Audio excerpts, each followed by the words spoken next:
Thank you so much for joining us for this roundtable discussion that is Beyond Art, Respecting and Protecting the Sacred, with speakers Suzan Sean Harjo, Richard W. Hill Sr., Tina Kuckkahn, James Reinigan, and Brian Vallo. I'm America Meredith from the Cherokee Nation. I'm publishing editor of First American Art Magazine. This discussion is hosted by First American Art Magazine. We're a print and digital journal quarterly of art by Indigenous peoples of the Americas. I will try to be quick because we have 5 people, so we could spend the entire time talking about all your amazing accomplishments, but I hope everyone's aware, and if you're not aware, start looking and following these incredible thought leaders online. But Suzan Sean Harjo is Cheyenne and Hodulgee Muscogee. She's a writer, curator, and policy advocate who's developed laws. She's campaigned for Native people's rights and recovered more than 1 million acres of land for Native peoples. President Barack Obama presented her with the Presidential Medal of Freedom, and she was elected to the American Academy of Arts and Sciences. A co-founder of the National Museum of the American Indian, Suzan, she's curated numerous shows, but one is Nation to Nation, Treaties Between the United States and American Indian Nations, and that's on view, and it'll be on view through 2025. Richard W. Hill Sr., who has the Northern Lights behind him. He is Beaver Clan. He is a member of the Tuscarora Nation at Grand River. He is the Indigenous Innovation Specialist at Mohawk College in Hamilton, Ontario, and is advisor to FNTI, that is the First Nations Technical Institute, on forgive me please, but Tyendinaga. Thank you. Tyendinaga Mohawk territory. I apologize. He previously served as director of the Institute of American Indian Arts Museum, which is now the MOCNA, Museum of Contemporary Native Arts. He is assistant director. He was the assistant director of public programs at the National Museum of the American Indian and served as assistant professor of Native American Studies at the State University of New York in Buffalo, New York. Tina Kuckkahn, Esquire, is Lac Flambeau Chippewa. She is the director of grant making for the NDN Collectives Foundation. She was a founding director of the House of Welcome at the Longhouse Education and Cultural Center at Evergreen State College up in Olympia, Washington, and became Evergreen's first vice president of Indigenous Arts, Education, and Tribal Relations. And she still teaches and serves on numerous boards. Dr. James Reinigan of the Pawnee Nation is Emeritus Associate Professor at Arizona State University in Tempe. He co-founded ASU's American Indian Studies program, where he taught about sovereignty, repatriation, protected sacred sites, federal Indian law and policy, religious freedom, indigenous rights, and the processes of both colonization and decolonization. Reinigan edited the Weka's Shaw Review, and currently he is writing a book about Pawnee cultural survival underneath the United States colonial domination. And Brian Vallo is a member of the Pueblo of Acoma. He has worked for more than 3 decades in various aspects of museum development, creative resource management, historic preservation, the arts, and cultural tourism. As an artist based in New Mexico, Vallo recently served as governor of his tribe and as director of the Indian Arts and Research Center at the School for Advanced Research. So thank you all so much for being here. I also want to thank Staci Golar, who's helping out with tonight's event and help promote it. And just quickly, this is called Beyond Art because many items, even if they're exquisite and beautiful native-made items, they're not art because they are not intended for the public to see. They're specialized materials. And there's a lot of discussion about cultural patrimony, repatriation, and NAGPRA. So this is slightly different in that we're focusing on the imagery itself. And we live in times where we have unprecedented ability to take images, print them on fabric, print them on stickers, get them out in the world, share them on social media. So this flow of imagery comes with a time where we need to really think about what is appropriate and what isn't appropriate to share. And as an artist, you can be a native artist, but you might not have permission to use certain imagery. So, and if you weren't raised in a family that was closely, culturally engaged, you might not know. And I don't think there's any shame in that, but if you don't know where do you go, instead of making a lot of mistakes and being rebuked and learning that way. So I thought this was a really proactive, good way to discuss this from many, many different tribal viewpoints. So just for starters, and we can go in any order you want, but would you all care to discuss some of the items within your culture or another culture that are simply not made to be shared? And James, can I call on you first? It's a pleasure to have been invited to be a part of this group, this distinguished group, I should say. And I think together we have a lot of collective experiences dealing with these issues. So, and I know the people in the audience as well have probably encountered some of these concerns. And so it's, I guess, our hope that, we'll make museums and the representations of our cultures better for all of us, in ways that are culturally appropriate. And so, that concept of cultural appropriateness is critical to understanding this concept. Just because some of our items were lost through the federal government's policy of coercive assimilation, when our people were starving and sometimes they needed to, or they saw a need to sell sacred items in their possession to museums. And some of these pieces were considered artwork, and they have been displayed in museums. Through my work with NAGPRA, beginning in the right after NAGPRA became law, I started doing research in museums at the request of the Pawnee Nation, based upon those inventories that were sent out. And we encountered some at the Field Museum in Chicago, which was an interesting place because it has so many of our cultural items. And some of those items were obtained through the efforts of our own people, at least one person, in violation of our cultural standards, our norms, our natural laws. And some of these items, they've ended up on display. Example is that Skeety star chart that is pretty famous, but it's connected with one of our sacred bundles. In our creation, we came from the stars. A lot of our indigenous peoples, they come from the underground, but our people came from the stars and were placed on the earth. And so that star chart is a reflection of that history. The bundles, once they were obtained, they were taken apart, put on shelves, and put on display. And that's what I was looking at when I went to the Field Museum back in, I think it was about 95, that I made that trip there with Roger Echo. Him and I went up there to work together on behalf of the Pawnee Nation. And we were just shocked about what we saw on display. It was compiling a report of some display items, and some of the items from the sacred bundles were out on. And I was trying to track everything down and try to put all these pieces of bundles back together, because that was going to be our recommendation to the Pawnee Nation, was that we would recommend that those bundles be put back together, all the items taken off public display, they be hung on a wall in accordance with tradition. And the people who did not have a right to have access to those items would not. And there's behavioral protocol that went along with those items. For example, you're not supposed to whistle around those bundles. You're not supposed to have a knife around them. Women during their moon are not supposed to have close contact with them. And all those standards were being violated at that museum. When I was looking at I was in a display area looking at sacred bundle objects. And as I was trying to figure out which bundle this one item came from, it was listed as a woodpecker scalp.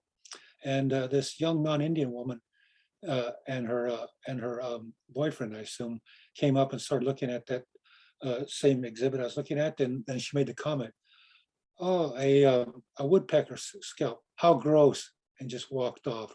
So there's just a total misunderstanding of what those items were. And those museums even contributed to the problem by not trying to provide a context for understanding where our bundles came from and what their significance are. First of all, they should have never been on display. They should have never been lost, but that was just a part of that history that we've had to deal with. That star chart bundle, at one point, one of our tribal presidents, our Pawnee Nation president, gave this one researcher permission to study it. And this researcher was on our radar because of some of the things he had done. For one thing, he had taken our language, recorded it, took it off to Indiana where he was working, and refused to give it back to us or give us any of those documents that he had obtained from his research. And then when we were doing repatriation, we asked him to do a support letter on behalf of us, and he refused to do so. So we approached the president of the Pawnee Nation, who allowed that to happen, and asked him to have that permission rescinded, which he did. So that was one way we could deal with it.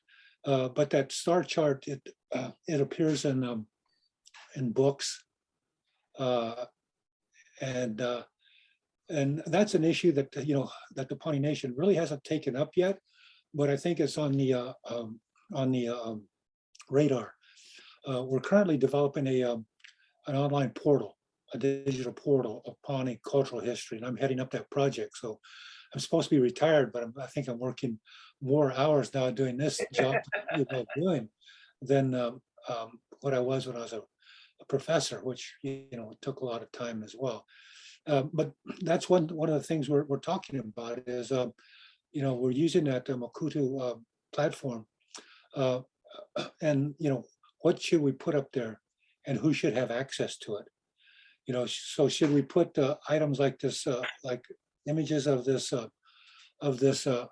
chart, this star chart, up and limit access to only Pawnees, or should we not put it up at all?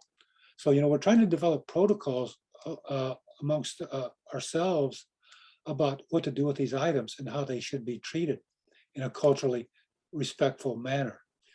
And our people have made mistakes along the way. And so, part of our effort is to educate them as well about, proper protocols, because this assimilation program that began to affect our peoples, in the 1800s has had a tremendous impact on us. A lot of our knowledge has been lost. A lot of the protocols for being around sacred objects has been lost. And we need to restore that. That's a part of our mission now, is to engage in cultural revitalization based upon our beliefs, our values, and our worldviews, and incorporate those things into the project like this digital heritage project that I'm working on. So I'll end there and let others say, then I'll maybe chime in a little bit later. And definitely feel free, you guys, as you have a point to make, bring it up. But Richard Hill, would you care to also speak? Yes, Tuscarora, that's an old Tuscarora greeting. Says, I'm glad you're still with us. We're enjoying peace of mind, we'll say. Although it's very hard to have peace of mind when these kind of issues have been plaguing our people for a long time. It seems like my whole life is defined by trying to correct the mistakes museums were making. But I didn't know about all of this when I was a young man. I went to art school. I dropped out of art school when my brother got killed in a car wreck, and I began to search for real meaning of life. What does life mean? What are we supposed to be doing? That led me to traditional elders from the Hodulgee of the Six Nations. And I had a fortunate opportunity to photograph craftspeople all over our communities. They tell these stories, why they do what they do, all the protocols around things, but they would also share some of their gripes about what happens to things that they make. Most of the things they made were being sold to non-natives and weren't actually used in the community. So there was almost not only a brain drain with our young people moving away, but the very evidence of our culture was being marketed elsewhere. I got a job at a museum in Buffalo, New York, a small county museum, and And it was a great opportunity because now finally I'm like a kid in a candy shop. I'm digging through the museum, seeing all these archives, all these objects, all these records, all these old photographs, and I'm learning a lot. It was on the job training, but they had some human remains on display. And because of my brother passing fairly recently, this really disturbed me. Fortunately, this is 1974, the museum, I was able to negotiate with them to return these remains back to them. Next, there were these medicine masks, these wooden carved masks that artisans explained to me were sacred, but even they were selling them. So it was kind of a dichotomy to sell what is most sacred, to make a living. Anyway, they said these old masks need to come home. So I tried to negotiate with the museum on that. But the museum asked then, can I come up with some kind of government statement from the Haudenosaunee, our Grand Council? And so we approached the chiefs and helped them craft that. At the same time, I met John Mohawk and Warren Lyons. I began to teach at the University of Buffalo. And this was a hot topic. Recovering wampum belts, recovering the medicine masks, recovering human remains. That was like a mission we gave to ourselves. So I worked with our chiefs, our Grand Council, to produce this statement of, you could call it now, I guess, restricted items. What should not be sold to non-Haudenosaunee people? It was a very specific list of things. So we gave that back to the museum to assure them this is a Confederacy-wide matter. This notice is going out to all of our artists because what they're afraid of, they're going to give us these sacred items back, and then we're going to sell them in the marketplace. They say, no, this is about cultural recovery. It's about our spiritual enrichment. But museums, being the way they were, kept insisting that they wanted individual letters from each of our nations. And I said, this would be like me asking you to get a letter from the President of the United States for permission to talk to me. But we went and got our governments to produce these letters. So that's why this statement evolved into a list of items that should not be sold, items that were inherently sacred or part of our national cultural patrimony, and then also trying to make a rationale. And I'm sure all of our speakers have wrestled with this, of having to explain why your dead relatives should be left alone, why they shouldn't be subject to scientific inquiry, why those things that are most important to express our spiritual identity should be protected in our communities. Well, we have to understand too that because of colonization, a lot of our own people were selling things that they shouldn't be selling, whatever reason, desperation, economic stress. And so in the museum, I'm finding things that really I should have saw back in the community. So I made it my responsibility to try to recover those things. But we did a strategy. First, the human remains, because when you bring your ancestors back, they'll then provide the spiritual energy to bring the wampums back. And to bring the wampums back and then bring the medicine masks back. So that was the focus of what we did. And I have to say, we formed a committee. We negotiated with museums, and we're really quite fortunate. We've recovered almost 400 different wampum items, several thousand of these medicine masks, and an untold number of human remains. So we were really quite successful. But I have to tell you, it creates an emotional toll. I find I had to say, okay, I've done my bit, because you think about all of that. You walk in and all of a sudden you gotta handle the bones of somebody who passed away 1,000 years ago. So then I began to focus that let's use art to rebuild our culture. But one of the problems was our artists were making imagery of these sacred items because that's what was popular and that's what was selling.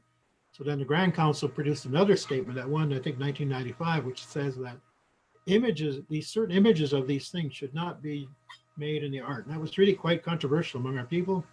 A lot of our artists didn't want to stop doing that. And even today, you can still buy carvings and paintings with these images on it. But I had to change myself. So I made a lot of the blunders that you talk about. I painted everything that I found out about, the ceremonies, things. I made paintings of them because it was important to me. Say, I'm getting to understand this. Well, when the Confederacy passed this statement, I realized that put an end to that kind of art making for myself. And I began to advocate with others. When I became a curator then you got the power to edit. I said, no, we're not going to show any artwork that has this kind of imagery in it then. And we're not going to collect this kind of stuff as well. So it's a three-prong attack. What's going on in the community? How do we help our artists have more responsibility in terms of the imagery that they make and they sell? How do we deal with the museums to try to recover those things that are important to our ongoing cultural and spiritual, personal identity? And then how do we educate people as to why such things are necessary? Because ironically, when I taught Native American art, I stepped on a whole bunch of spiritual toes because I didn't know any better, showing things from Lakotas, from the Pueblos, from the Northwest Coast, because to me as an artist, this was beautiful. In fact, the more spiritual, the more powerful piece of artwork it was. But once I started learning about, oh, well, you gotta be careful about this, I stopped teaching the course. And then I focused just on Haudenosaunee art. What do I know? What can I be responsible for? When I was at the Institute in Santa Fe, the faculty made a very important statement. This was like 1990. They said, the art making process is a sacred process. And that got me thinking, because I studied photography in art school. So I said, how is photography sacred? How is making a painting sacred? So I understood their intention that living a life as an Indigenous person is a sacred process in itself. It's therefore how we express ourselves is sacred. And everything we do goes back to the ceremonies and goes back to our sense of sacredness. But what they're really saying is that they're trying to help the students understand that this isn't just about making art to make a living, that there's some things you need to make for yourself and for your community. And then you have to be very aware of the boundaries between what is appropriate for you to do and what's inappropriate for you. And unfortunately, you got to find that out by working with the community elders and working with other elders, finding out what other artists are doing, and to realize artistic freedom has its limitations in Indigenous country. You can't do whatever you want to do. You can't change things for the sake of the art or the sale. And I think slowly I see that coming back around. But I noticed today, it's been a long time since I've been in Santa Fe. It seems to me there's kind of a reemergence of sacred imagery that makes me wonder. And Brian, I was going to look very forward to your talk because I wonder, how do we help the artists who are in the marketplace and the consumer wants this kind of art, say like a painting of Chicanas? Are they appropriate? But they're everywhere, every shop you go to. And a lot of my artist friends would make apology. I have to do this to make a living. And I was saying, no, you don't. We can find we got 10,000 other creative things that you could be exploring. But the marketplace was driving this demand for this kind of art. So that's part of the education thing I think we still have to do. But the minute, I don't know who mentioned it, the minute you label something as sacred, the consumers want it even more. And then it enters what I call a white market, not a black market. It enters this white market where then the prices go up and the temptation rises. So we're still wrestling with that. Despite the policy, despite the practice, we still have people producing art with sacred imagery in it and selling it regardless of what our chiefs, our clan mothers, and our faith keepers have to say. So I'll end with that and we'll move to the next. Sure. And then Brian, do you want to just discuss a little bit about what is kind of protected and what isn't? Watsi Hopa. Good evening, everyone. Thank you for including me in this conversation. So a couple of points I think that I want to make concerning this is, there's such a long history associated with the exploitation, appropriation, cultural imagery, sacred items from Pueblo country. And, it just goes on. It's just never ending. And you consider the history of, this exploitation and commercialization of sacred imagery and items by both native and non-native people. It's just, there's so much damage done and so much exposure that's occurred that it makes it very difficult to then, step on the brakes where this is concerned. But it's also a difficult conversation to have among the Pueblo people, because we have varying internal and understood boundaries for these types of discussions. It has to be known that some Pueblos will not have the conversation outside of their own community. And oftentimes, at least in some of the earlier NAGPRA consultations around ancestral human remains and their associated funerary objects and cultural patrimony, it was very difficult to arrive at consensus on issues. But nonetheless, some of us have been engaged in this work for quite some time, and we're seeing also that even some of those more conservative Pueblos are coming to the table and or finding ways to express their concerns to others, other Pueblo representatives, so that their voice and their concerns are known as well. And one of the things that concerns me probably the most is what Mr. Hill just addressed around art making or art production. And I'm going to use Kachina dolls as an example. With great respect to the Hopi tribe and the Zuni tribe, at some point they determined that carving Kachina figures was okay, and that they would be made and available for sale. And that was a tribal decision. And so, I respect that. However, the concern that I have is, and have voiced for many years now, is the appropriation of that art, what's now an art form, right? Carving, Kachina doll carving, or Katsanam carving, an acknowledged art form by collectors, galleries, and artists themselves.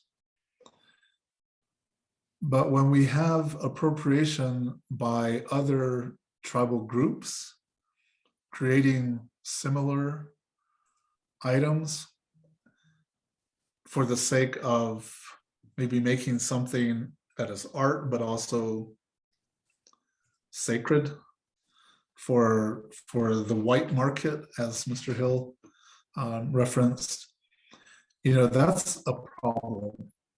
And it continues, and that's one of the things that really concerns me, is how do we control this, and who do we need to be having these discussions with?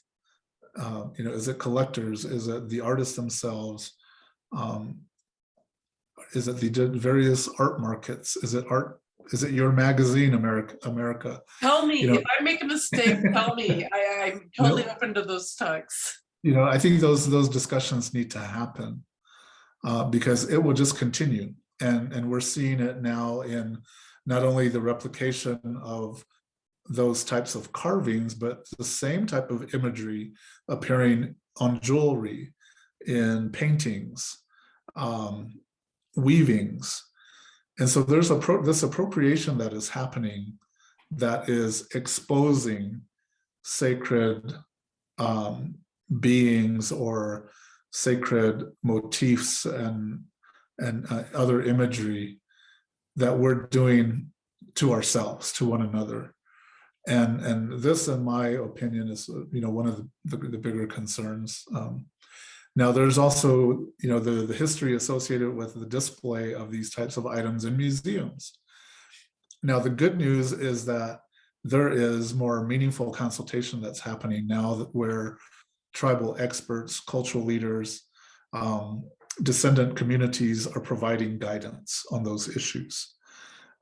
We have a pretty good track record, I think, of repatriating those items, cultural patrimony and sacred items, and removing them from those institutions where at one time these same items were on display, with the narrative that was not ours. So there's some good change and movement here that's happening, and I hope that the momentum continues to build as we see more of our own Native people in the museum field, and cultural experts from various generations now who are speaking up on these issues. Now, there's also this issue of the commercialization, and I'll end here on this note: is we don't have control. We've not, I don't think, arrived at a point where we have any real ability to control what the rest of the world does with sacred imagery, in the development of marketing materials, product lines, even naming product lines. So this is something that I don't know. I know it's a bigger discussion and another issue, but it's something that concerns me as well, because it just keeps. I don't know. There's an energy behind that just is all its own, and we see it a lot in the fashion industry, and even in the outdoor recreation industry, we're seeing a lot of that, and the tourism industry using a lot of imagery, and just I get crazy every time I see a petroglyph or a pictograph that is used to promote a site. When the folks who manage these lands have absolutely no idea, or haven't reached out, or haven't consulted, or if they have, they've not followed the guidance that's been provided to them, that tells them that these are sacred, this is sacred imagery. So these are some of the things that have been going through my mind, some of the things that I've been engaged in, and some of the conversations that are happening, and I'm really excited that there's this generation of Native people who are engaged in these discussions and these movements, and I'm grateful that the cultural leaders that we do have in our respective Native American communities are willing to also come forward and have the conversations, because it's really their guidance that we need to help us develop some of these boundaries. Thank you. And Tina, would you be willing to share some of the items in your community that are not meant to be seen? Sure, miigwech, Buju, Nendawe Magani Dug, greetings relatives, Bidano Kodokwe Indigenous, Wabasheshi Dem. Somehow I just had to introduce myself with my name and my clan, which is Martin Clan. So I'm a citizen of the Lakota Flambeau Band of Lake Superior.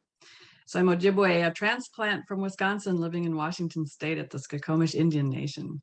And I have appreciated this conversation so much. There's such richness, and so many of these items that have been surfaced we can talk about for many hours and many days.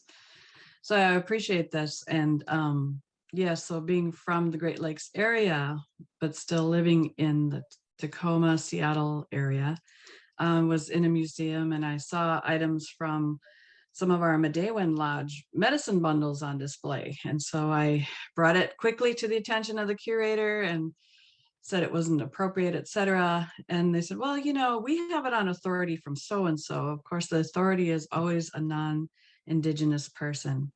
And so that already surfaces an important question about whose authority, because we are the authorities of our own culture. I knew what I was looking at. I didn't need someone page out of a book to tell me what that was. And so that was a challenging conversation. And in the end, I remember saying, well, if you won't actually remove them, which I'm still advocating for, at least let's not display the obwag and the pipe connected together. Let's not have the stem and the bowl together, because that will bring it to life. So, can we at least begin to have, yes? Oh, I'm sorry. Could you explain that a little more fully for people who aren't familiar with that? That you separate the pipe from the pipestone? Yeah. So it was sitting there and it was connected, And so for some of our teachings, that's when the pipe comes to life, and that's when we're using it in ceremony. So it's really important for us that those not be put together until it's time for them to be used in a ceremonial way. So thank you for that. So, that's just one part of the conversation. And as I'm listening to people, I'm thinking about some of the amazing artists that I've had the pleasure and honor to work with over the years. And Nora Naranjo Morris is probably one of my favorite artists in the world.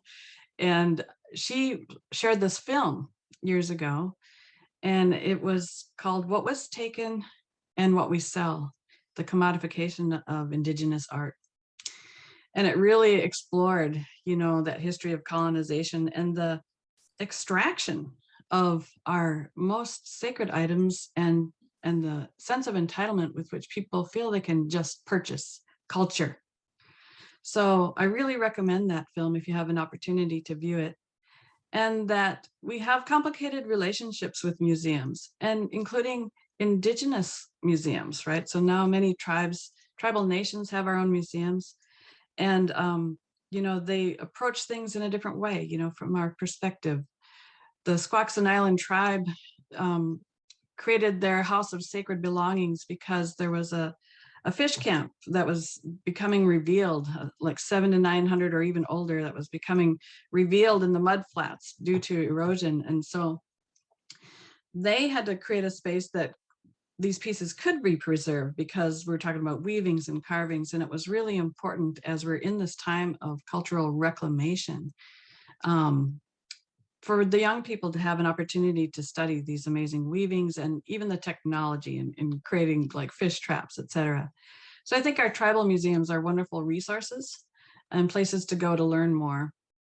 But I also remember, when Nora was creating her Always Becoming installation at the National Museum of the American Indian, that even when working with Indigenous museums, there's a conversation about, there's sometimes negotiation about if someone is commissioning a piece, and this piece Always Becoming was intended to return to the earth, that conversation still had to be had.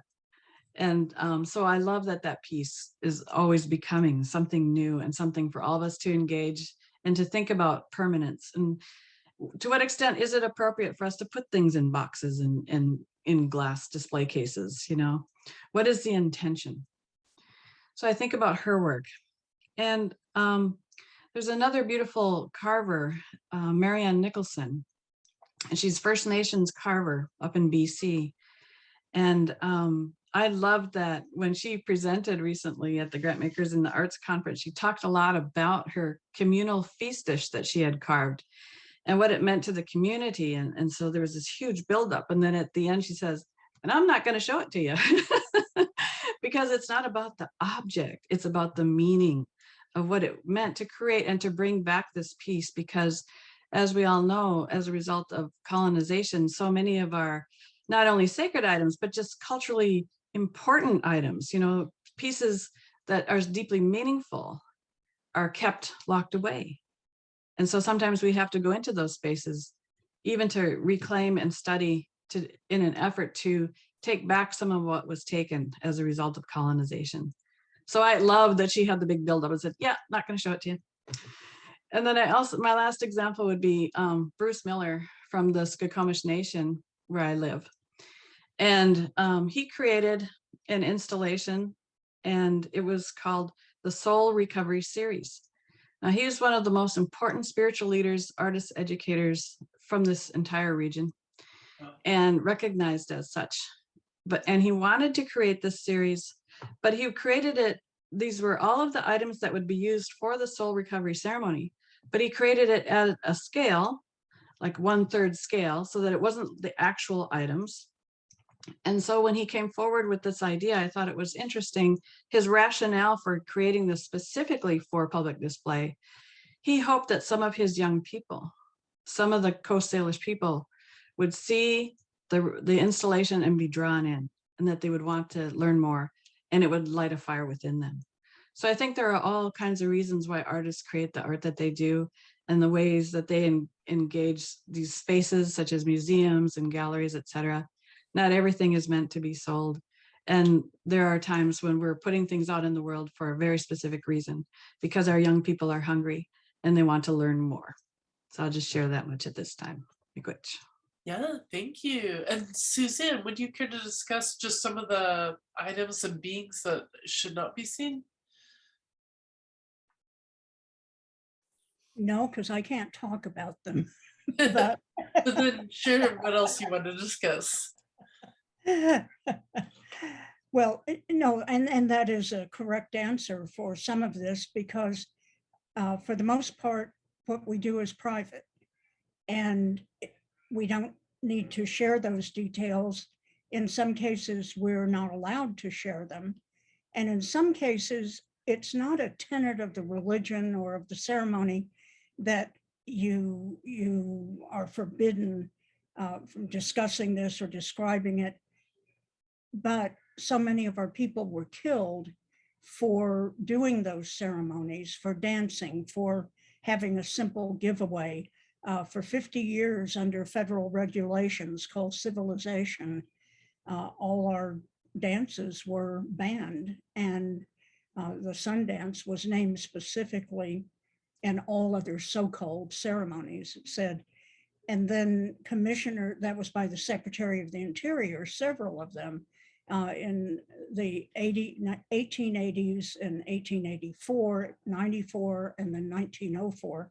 And they've stayed in place until the 1930s, 1936, when they were finally withdrawn. But that was 50 plus years, a half century of specific religious oppression. And that meant that you could draw your symbol for the sun and just in the dirt and be starved, be penalized, be imprisoned for that. You could do a ceremony and be imprisoned for that. And then so many things were confiscated. There's so much confiscated material from that long period. And if that weren't enough, one of the commissioner circulars, BIA commissioner circulars, informed or directed the BIA superintendents and Indian agents to undertake a careful propaganda against the dance. And that's how much the dance, these pagan, heathen were the words that were used, were despised and feared. And people went to war against Native peoples who danced and Native persons who danced. So when some of these, even if it's not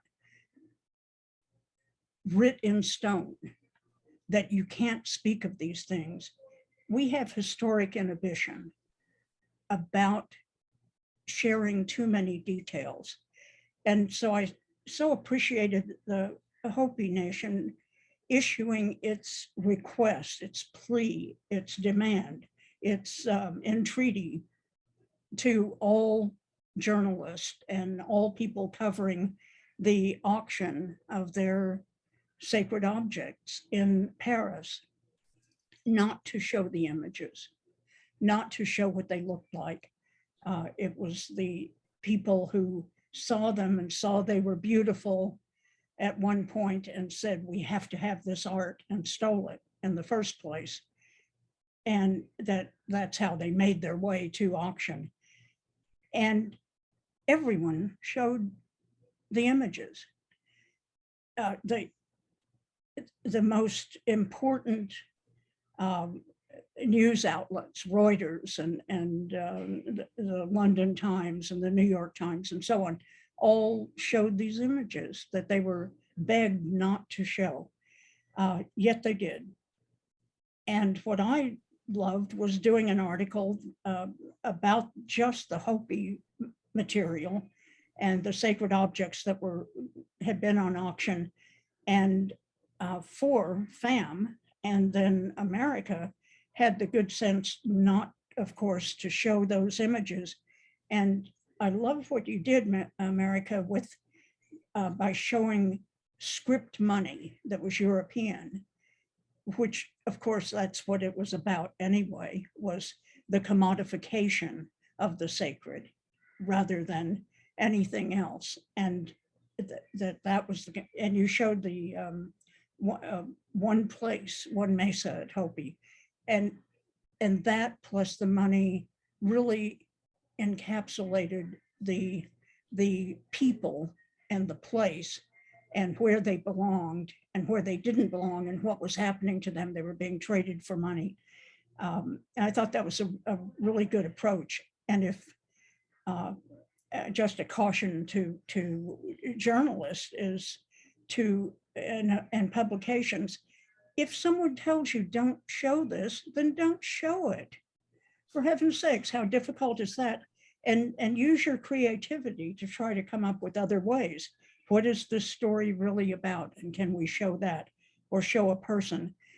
There was a repatriation. The first repatriation that the National Museum of the American Indian did was of many, many Jemez Pueblo sacred items. And what they decided to do was to have, we repatriated half of the entire collection of the National Museum of the American Indian. And some people were saying, oh no, half our collection is going. And some of us were saying, oh, great, half is left. Good. So what the Jemez delegation decided to do was to have a press conference to talk about why they wanted their sacred items back, why they were important to the people, not what they were, but they agreed to have one, they agreed amongst themselves, no one asked them, to photograph one of the items and to have that available for use or for just perusing at the press conference, and just one, so that people would have an idea of what they were talking about. And I don't know how they arrived at which one or why they made that decision, but I thought it was an interesting decision because it satisfied curiosity, just human curiosity, without it becoming pornographic. Because some of the things are pushed to that point. I'll say another thing is that artists are, of course, free to do any kind of commentary on tradition or the sacred, anything in juxtaposition, anything that complements, that furthers, any takeoff they want on things they know about. It might, if they're too frivolous, restrict their access to such images in the future, but they're free to do that. And they're also free to make what might become the next emblematic icon of the whole people. I thought of that when I saw my friend Kenneth Johnson had won Best of Show at the first Muscogee art market just this weekend. And he won with a very nice gorget, 3 gorget necklace. And there were 3 distinct pieces to them. And I thought, here's an example of something that is going to be of such value to the whole people, both Muscogees and Seminoles, which he is, that one day, instead of a certain image for one nation or another, and maybe both, and who knows, maybe the entire Muscogee art markets of the future, that his necklace will become that symbol because the people will love it so much. And that's the Zia Pueblo, the sun sign that was on a pot. No one knows if that's that the state of New Mexico appropriated it and for its own, because it's so perfect and beautiful. No one knows if that potter was the first to do that, or if there were other Zia people who did it and the potter said, oh, Keen, I'll make that same symbol in a pot. Maybe they were drawing it on the ground. Maybe they were wearing it on their clothes. You don't know. But somehow the people liked that sign so much that they adopted it as something that stood for the whole people, as a sun sign, or as an important element that guiding the people or protecting the people. And then no one could keep it from the state of New Mexico stealing it.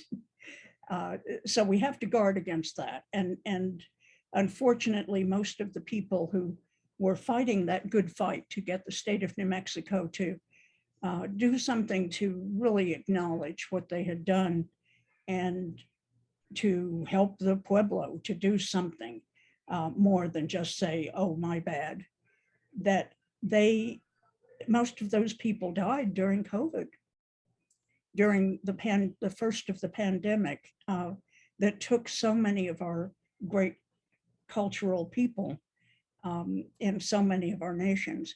So I just wanted to encourage artists to be themselves and do the best they can, because they may be the future identity. Something they do might be the very future identity of their clan or their longhouse or their society or their entire nation.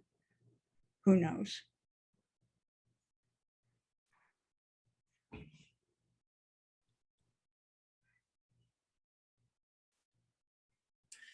Thank you. And I'm not sure who would want to answer this next, but it is troubling how little legal power we have to fight back through intellectual property laws. But would any of you all care to share kind of positive case studies where there was inappropriate use, but the person changed or the institution changed? Yeah, I let had a me, couple examples I could share. Yeah, sure. James? Yeah. James Okay. first, and then I'll fill in. Okay. Great, thank you, Rick. Yeah, there's one example involving my aunt, Marlene, writing in Mamiya. Oh, yes. Yeah, she went to Bacone after Chilocco and took art there with AC Blue Eagle. And he told him to just pick any ceremony out of a book and do a painting about it. So she did. And then she won a prize for that, $150 award at the Philbrook in 1950. I think it was a Plains Indian Artist Award, something like that. And her dad my grandfather, her uppet was just totally upset with her because she had drawn a ceremony from another band. You know, we have 4 bands of Pawnees, Pitahawida, which we are, but she drew one of the Skidee ceremony. And she came to detest that painting, and in part because her father told her, if there's anything you want to know to paint about, I will tell you about it. Don't go to books; those books are wrong.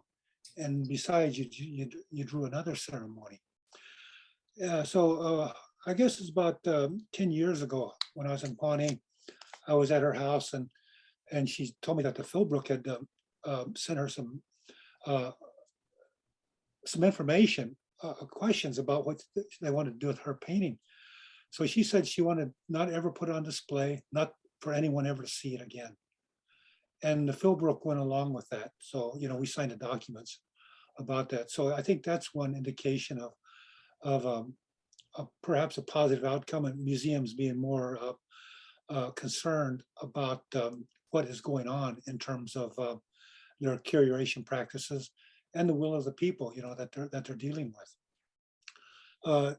There's another example.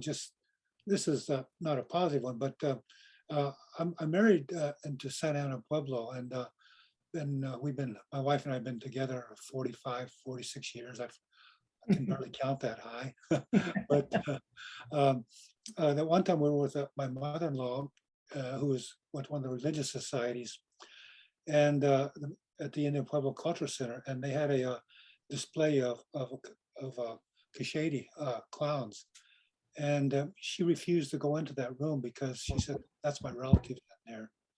And she felt that strong about it. And this is yet the Indian Pueblo Culture Center, you know, featuring the work of a native artist. So that's the dilemma that y'all have referred to and we all know about. it's a tough one to deal with. But at some point, you know, we have to return to our traditional beliefs and let those be our guidance. Okay, Rick. Yeah. Yeah, Sorry. thanks. When I was at the National Museum of the American Indian, two events happened where we had to make some adjustment to what was going on, art exhibits. One was we found this one carved helmet, a Bear Clan crest helmet from the Northwest coast. But attached to that was a label saying that this was an item that belonged to this particular family line, and basically it had been stolen away. So we were lucky to track the current family member who had been looking for this piece for years and made contact with them. And we flew them all the way from Alaska, although we had to wait to the end of fishing season. And then they came to New York City to look at this, to kind of re-bless it. But then they gave us permission. You can show that until we need it back at our home for our ceremonies. I thought that was a great arrangement made. Unfortunately, I left the museum. I don't know whatever happened to that, but I thought that was good. Now they had the money to be able to do that, fly them in, pay them, consult with them, make the arrangement. And we put the label in the exhibit. You can look at this for now, but eventually this piece you're looking at is going home because the people back home need it. We had a contemporary art installation going on, and there was an artist named Doug Coffin who did this burial scaffold, but it was the death of technology. So he put something in it, kind of looked like a body, and a little TV monitor for a head, and corporate symbols, and it was actually part of an installation of contemporary artists for the opening of the museum in New York City. It was going really great. But then, you know, there was delegations coming through for a preview. One of them was a Lakota delegation. And boy, when they saw this, their blood just ran cold. You know, they called their director, Rick West, had to come down there. We're standing there and talking to the artist because they said the way the artist designed it, you had to walk under the burial scaffold to get to the next part of the exhibition. And he meant it that way. The death of technology, and now we're going to get back to this globe of the earth. Well, they said that's a real cultural taboo where they come from. It's a sacrilegious. So at first they wanted to tear it all down. And this was 2 days before the museum opened. And so we're negotiating.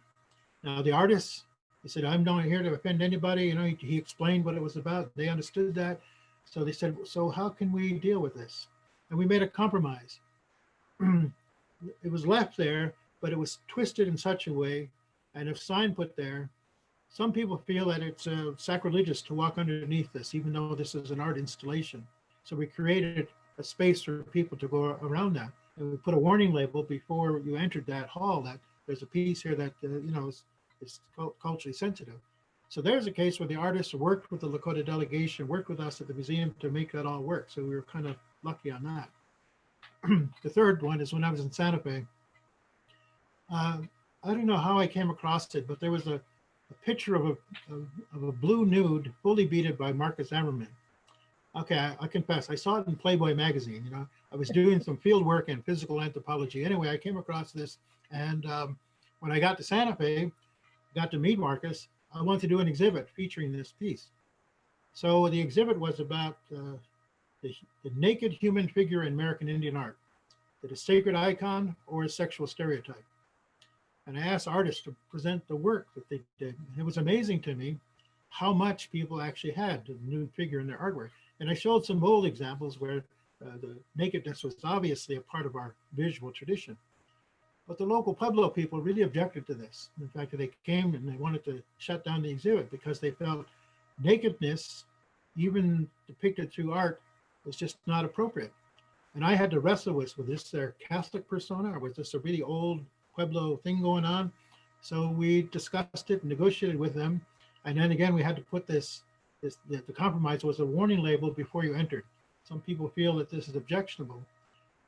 That prohibition against the naked figure went so far, the Institute of American Indian Arts is the only art school in America that doesn't have nude figure drawing. It's a part of the instruction because the local Pueblo people felt that this was not appropriate.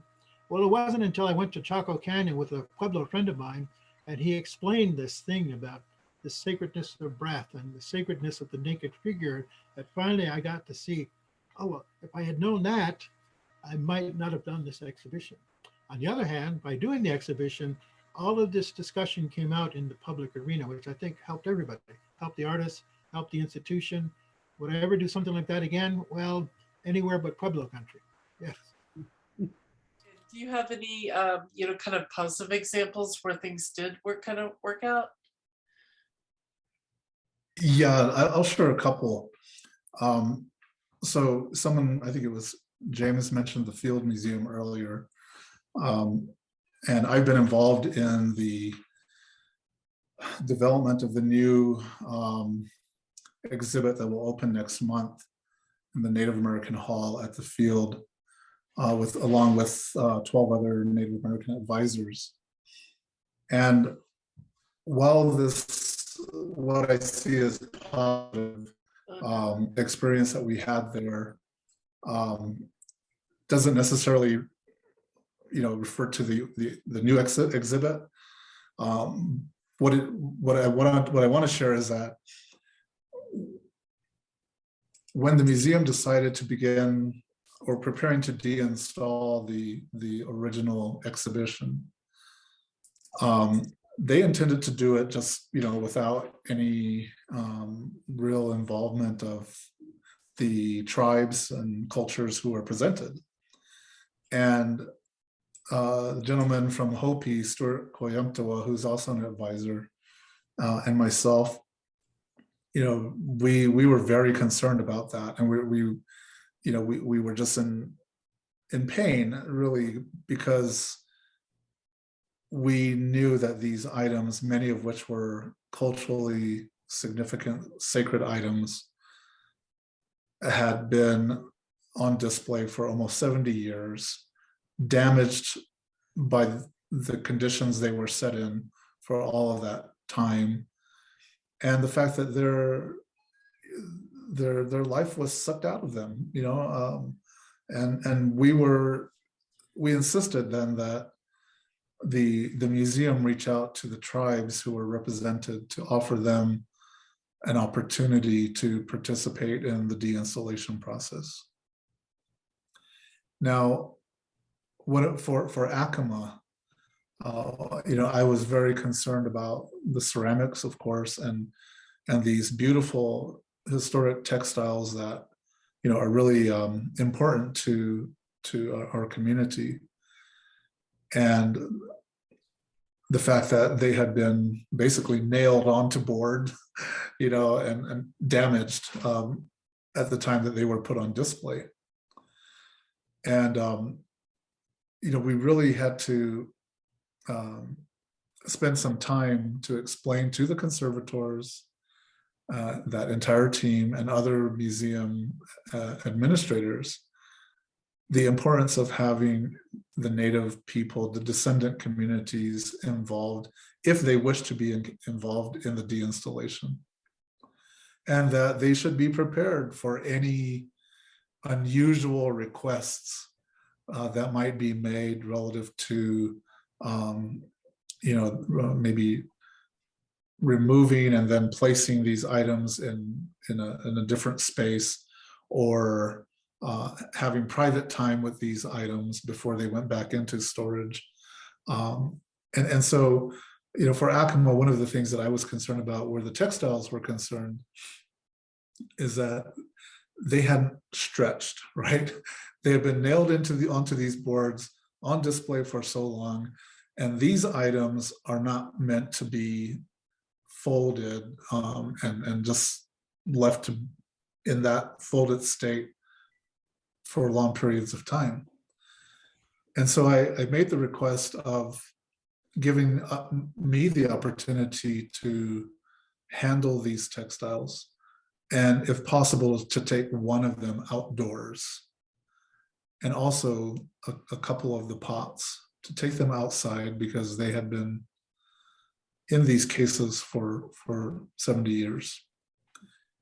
And of course, jaws dropped and eyes bulged, and museum staff were like, oh my God, how do we respond to this Acoma gentleman and his request, what I'm sure many felt was an outlandish request.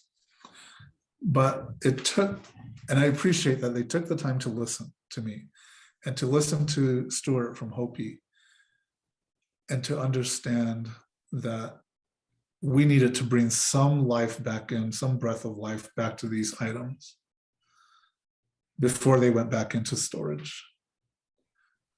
And so fortunately, and this happened kind of, in a very short period of time.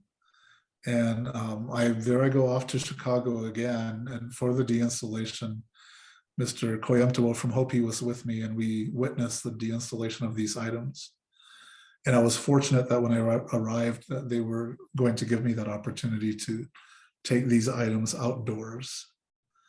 And it was so beautiful because it rained while we were outdoors. And I was thinking, oh no, now the conservators are going to get even more crazy because now they're exposed to the rain.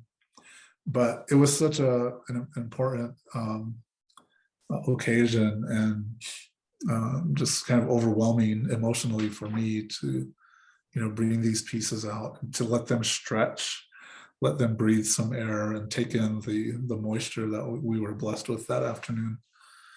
And after that, it really then sparked this conversation among the conservation team about how best can we handle treatment, not from a conservation standpoint only, but cultural treatment and rest and rejuvenation of the items that have been on display for so long, all damaged on some level. What do we need to do to revitalize this collection of items that have been exposed to such terrible treatment over the years? So I think that this was a really positive thing. And as we then, as the conservators and curators were thinking about what's going on the exhibit, on display in the new exhibit, they're already thinking about, okay, what, rotation and the importance of that rotation, not only from a conservation standpoint, but from a cultural perspective, and the importance of letting these items rest without experiencing any damage. So I really felt like this was a groundbreaking moment at a flagship institution like the Field Museum, who was very rigid when we came in at the very onset as advisors. But after this input provided by the advisors and really insisting upon some things, we helped to change their thinking around some of these processes. That's fantastic. Thank you. And Tina, would you care to share any kind of positive examples of imagery not being used or people correcting themselves?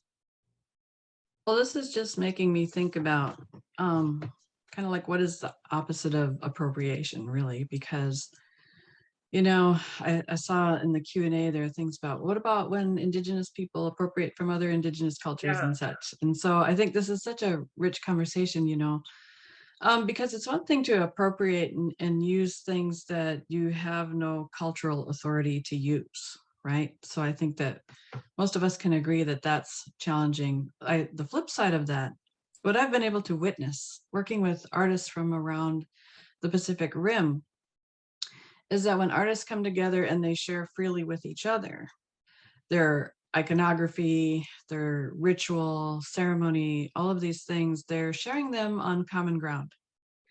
And there's something that happens when you are sharing about your culture to another Indigenous culture that causes you to dig a little deeper, get a little more grounded. Maybe you need to, check in with your elders, et cetera, so that you're fully standing on what it is that you come from in your inherited right. I think those are really important thoughts. What are our inherited rights? And so when Indigenous people exchange and then get that creative spirit moving, and then it's about collaboration. And so, great work happens when people bring their creative energies together. And so I've just seen beautiful examples where if you look at collaboratively created artwork, you could see something that might look like something from one particular culture, but then it turns out it's actually reflected in that culture as well. Or a carving style that begins to use iconography that might be seen in the South Pacific, but also has meaning in the Pacific Northwest. So I think that's an important consideration as well, is how do we engage with each other in respectful ways? And the other thought that I was considering, when we're talking about these pieces, these items, you know, when we talk about Nindawe Maganidug or Nikanigana, many of us, our cultures have these words for we are all related. That extends to those as well. You know, these items that are really important to us that have cultural significance, we consider them our relatives as well. So I'm appreciating what I was hearing about taking the textiles out for a breath of fresh air. You know, and I know a lot of people who will come in and they'll see something and they might offer their tobacco in a museum setting, just acknowledging the presence. And I love how even within our languages, like in the Ojibwe language, we have animate and inanimate objects. You know, even the way that we talk about things that are nouns, you know, there's even different tenses to describe those things that have life, even though for other people they might be considered inanimate objects. So just appreciating so much all the conversation and the sharing that's happening.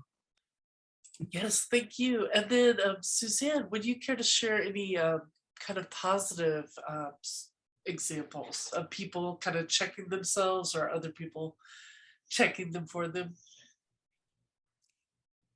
I really appreciate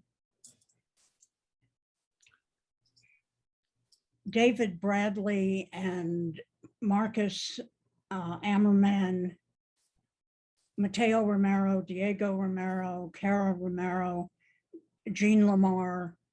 There's a whole several generations of Native artists who take all of this very seriously, and they understand the power of iconography and the power of symbology, and will try to build on and overlayer or comment or do something entirely different from a tradition, but it is a gesture toward tradition.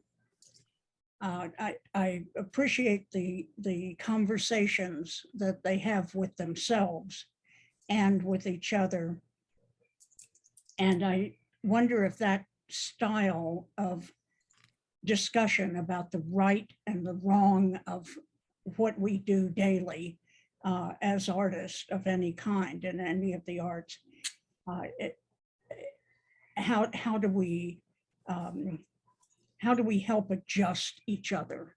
How do we help understand what's a righteous act and what's just flat out wrong? So I just wanted to put a shout out to them, because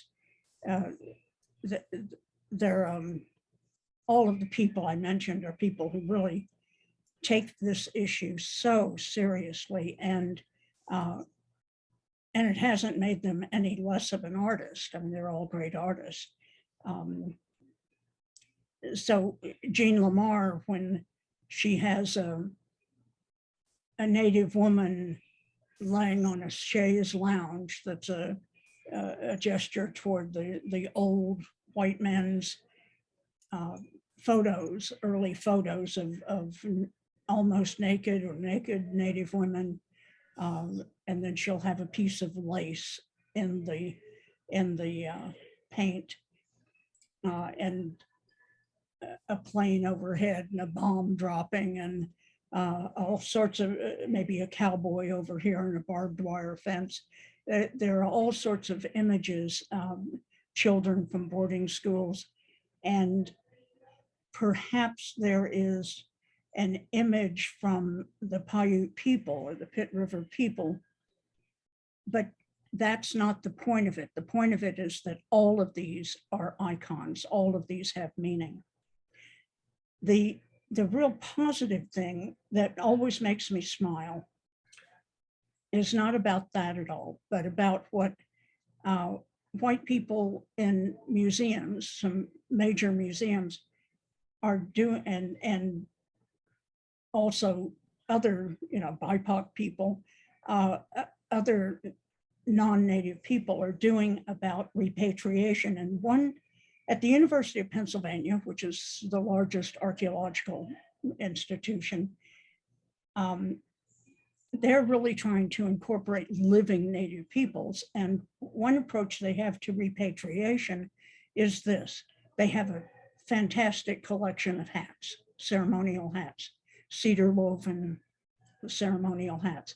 And one day they will be repatriated, and some have, they've been in discussions, and they just know it's a matter of time. Whenever the people want them, they will give them to them. In the meantime, every so often, the museum gets a call for this or that hat, and Lucy Fowler Williams or one of her staff people there will get 2 tickets, one for herself and the other an airplane seat for the hat, because the hat's a living being. And then they'll go to ceremony. They'll fly to Alaska. The hat will go to ceremony. And she said it's always a treat to see the hat come back when it's time for her to take the hat home to its temporary home.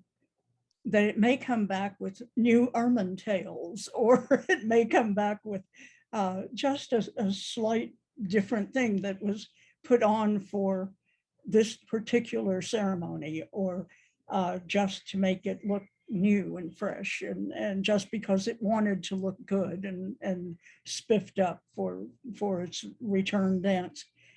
And it I love that, because it shows the respect for us as living peoples, and the respect for us as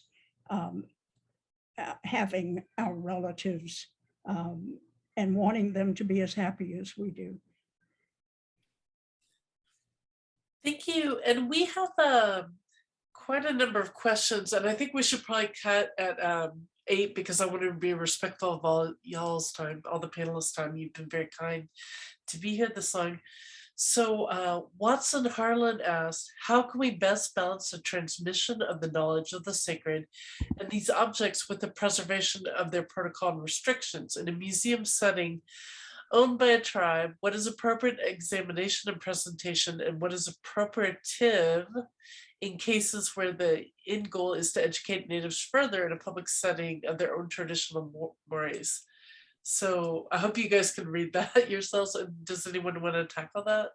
Ask the people involved, ask the people whose things they are. Yeah, it does seem like that would be a very case-by-case situation. And then John Lowe asked, should medicine bundles be accepted back via repatriation, or are they too desecrated? It also seems like that would be kind of on a case-by-case question. Should they be buried or burned or left alone once they have been on display in a museum? It seems like that would be case-by-case. The people who are going to receive them. Oh, who wanted to answer? Yeah, let me add something too. That's an issue we deal with at Pawnee, is, those field museum, those sacred bundles at the field museum. What are we going to do with them? And what we decided is to have them put back together and hung up on the wall, as I mentioned earlier. But that we had a lot of different perspectives about what we should do with those bundles. There's a fear associated with the power of those bundles, because much of the traditional knowledge and the ceremonies that went with those items have been lost because of this coercive assimilation that we've been exposed to. So, some of our younger people thought that they should be repatriated, and we can use them as an educational means to teach our young people about our bundles. Others said, well, we should get them back and bury them. Others said, because it'd be returning to Mother Earth. And some of these bundle keepers, when they died in the past, those bundles were buried with them. And others say, just leave them where they are. It's best just leave them where they are for right now. So it creates a good deal of discussion in Indian country and our own people about how to deal with these objects because of this passage of time and the loss of knowledge. and us knowing that the status quo cannot be maintained. You know, we have to reform these museums.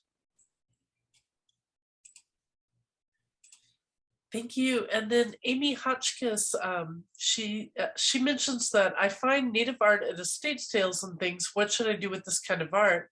I have paintings and pottery that do not belong to my tribe, but I bought it to try to save it. So what is the right thing to do with these items? Does anyone want to? Buy them and give them back. But I guess the question would be, who do you give them back to? To the people they came from, people who made them. Yeah, so I guess yeah, that would be a lot of you know, a journey in research. I should mention, and there's probably, you guys probably know other repositories, but a lot of stuff you would see as estate sales, it's not, you know, it's not culturally sensitive. It's art that's made to be sold. But the Wheelwright Museum of the American Indian in Santa Fe, they are a place where you can take items and you can leave them. No questions asked. If you're concerned that you might have a sensitive or sacred item, they are willing to take it. And I know that there's other institutions like that that are able to take items. I appreciate those who are doing that. That's a real service. And as opposed to that Repatriation Foundation, which pays to get things back, and what they're doing, they're well-intentioned, but what they're doing is setting a black market price. Oh gosh, yeah. And they're commodifying, they're part of the commodification of that particular item. So I just want to caution against that. And to answer your earlier question, which I think some of us, at least I just kind of zipped past, the question about what laws pertain or what can we do to protect. Yes. One thing, I wouldn't go for the patent and trademark kind of approach, and certainly not classify them as intellectual property, because intellectual property law has been designed to work against us and to separate Native peoples from their inventions, from their ideas, from our stuff, such as, you know, arrowroot and aspirin and Bayer. Just a tiny diagram there that Bayer's protected by intellectual property law. So you change the lexicon, you change the policy. I'm encouraging tribal nations to issue a declaration of their cultural rights. And that could be a place, that could be a story, that could be a history, that could be a name, their people's name, and then take that and be careful to say this is for all time. And even though we're making the statement today, it's been the case since time immemorial. So you don't have a current date to it. And then take it to these places like the Patent and Trademark Board and the Federal Trade Commission, and which has its own ability to make statutes, and has its own Indian Arts and Crafts Act, for example. Take it to the Library of Congress and ask for them to accord the rule of respect and recognition for your declaration of cultural rights.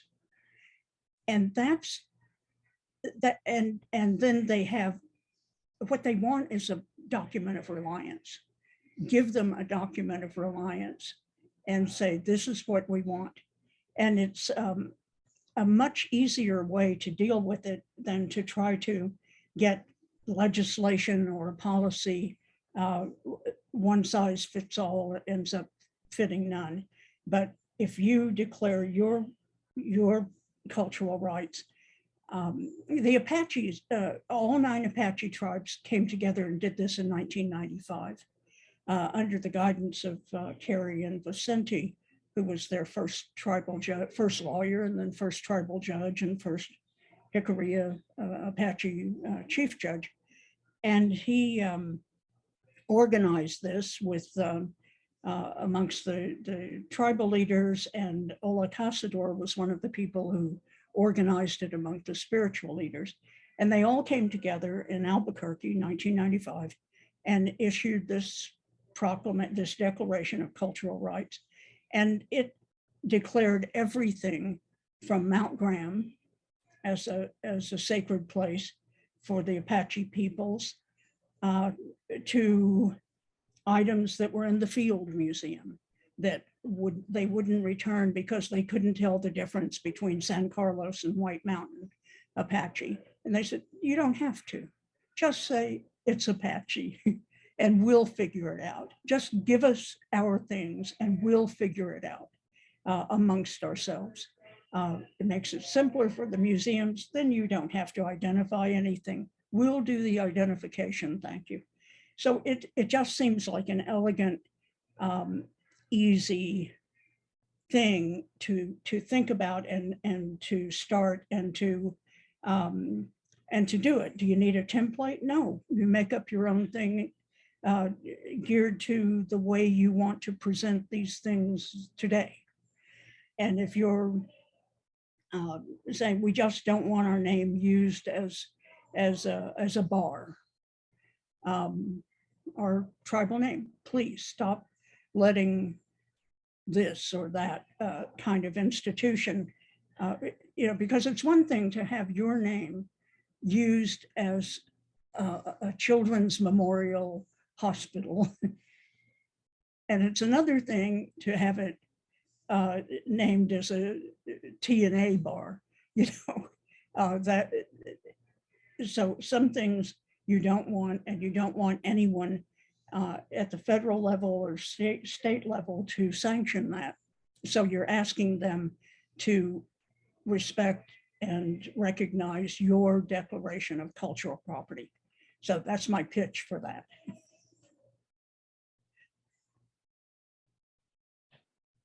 I think we're running out of time, but I can't thank you all enough. This was really wonderful. And thank you everyone in the audience. Yes, I agree with that last comment too. But thank you to everyone in the audience. And obviously we just, barely started this conversation. There's so much more to discuss. But yeah, have a wonderful evening and everyone take care. If you have any closing thoughts, please share. Miigwech, everyone. Yeah. Cheers. No, Eddie. Just have one mention. Most of our young people grow up and they don't see the great art of their ancestors. They don't see this great stuff. And so I like this idea of let's us go out and acquire the art and ship it back to where it came from, so that the young people can grow up knowing about their own history, their own art, their own legacy. And maybe that's ultimately, we can do this whether museums ever agree whether there's any legislation or not. Maybe we use a little bit of buying power instead of another video game, buy some art and go back to some kids in the community. Nice. That's a great idea. Thank you so much. Thank you.